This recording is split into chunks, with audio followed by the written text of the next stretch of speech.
out. All right. Certainly outrage has been the dominating sentiment this week, and Citigroup is really only fueling some of the flames of anger with the announcement yesterday that the bailed-out bank is going to spend millions to renovate some executive offices. Now, Citi says it's a cost-cutting move. We'll spend now to save money later. Plus, you got AIG.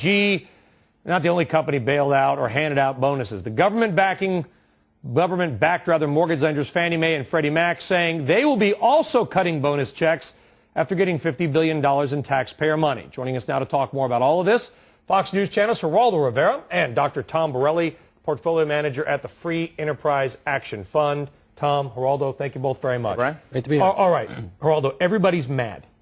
But at the same time, we have had AIG executives threatened. We've got the Connecticut Working Families Party doing a bus tour of AIG executive homes this weekend.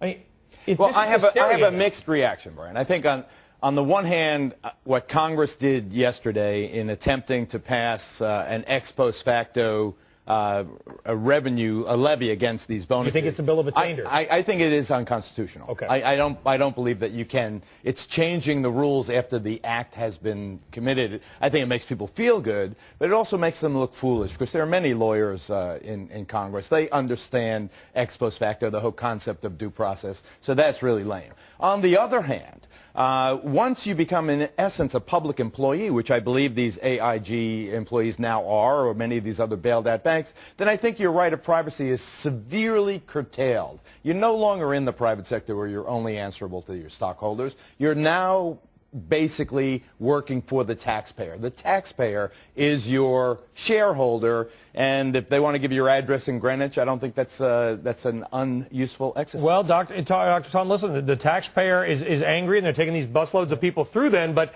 you'd think then if we own it, you'd want to keep some smart people around. I mean, not everybody at AIG is an idiot. Right. Well, first of all, the outrage really should be directed at Congress, and that bus tour should go by Chris Dodd's house because he's the one who put that amendment in for them to get the bonuses. So they should just park in front of Dodd. After changing his tune on that. A flip and flop. But remember, Congress is ultimately responsible for all this mess, and unfortunately, they diverted the attention away from Congress to these employees.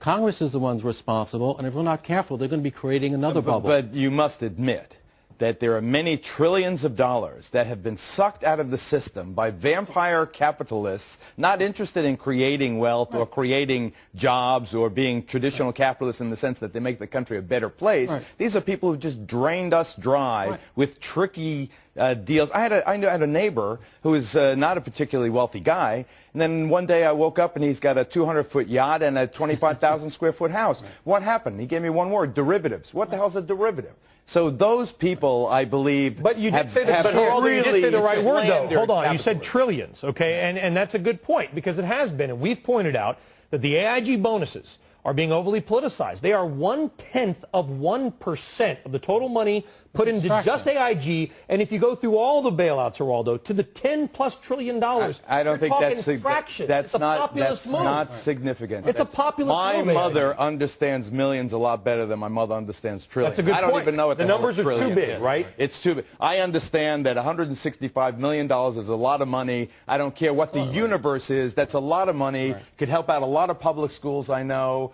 A lot of other developmentally disabled kids could use that money. A lot of parents could use a little subsidy right now. That's a lot of money, and they should be ashamed of themselves. The outrage is real, and I don't give a damn if they publish their names in the centerfold of the New York Post. Go after Chris Dodd. I mean, remember, Congress, Chris Dodd too. Congress created the casino. Chris Dodd's not going to get reelected. Chris Dodd is the most humiliating hypocrite. Well, he's also destroyed his own base, basically. He's also got his fancy house now in Ireland. I mean, Congress created the casino of which Wall Street gambled. All our focus should be on Congress. They write the rules. They enforce the regulations. I'm all for that. And if we're not careful, Congress right now and the president wants to do this cap and trade scheme, which is going to raise energy prices, and it's more food for lobbyists. But let's not get off topic. Okay, Michael Lewis, the author. I'm trying to avoid the next bubble. Though. Okay, well, Michael Lewis, the author of Liar's Poker and other books here, wrote an interesting op-ed this morning on Bloomberg. He's talked about how the same guy that bought 6 houses with no money down on spec in Nevada to flip it is now the same guy that's outraged by the AIG bonuses. At what point do the American people have to look in the mirror and say, we were all a part of this? Well, I think that Ann Coulter, with whom I seldomly agree, nailed this one This on the is head. going someplace interesting. She blamed a lot of what happened to us on yuppie scum house flippers. And I think there is an aspect, everyone became a speculator, not me. I mean, I'm a Dow Jones investor, and I rode this train all the way down to half my wealth now.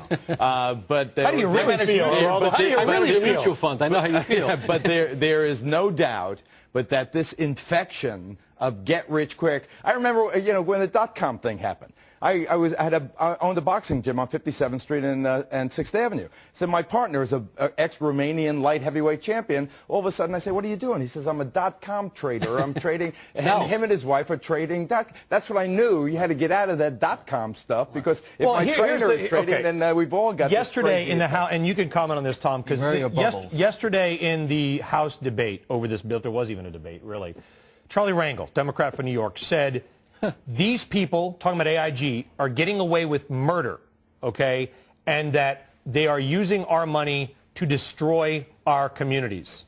Okay, that's Charlie Rangel. I don't know the context of that. No, he was talking about AIG and bonuses. Right. And think about that. These people destroying. Look at the language. Oh, no. Long-time Congress people are using about private citizens. Rangel's got his own problems with the IRS. This is a big diversion. Everybody has shared responsibility, but ultimately they write the laws. We have to worry about bubbles. You mentioned the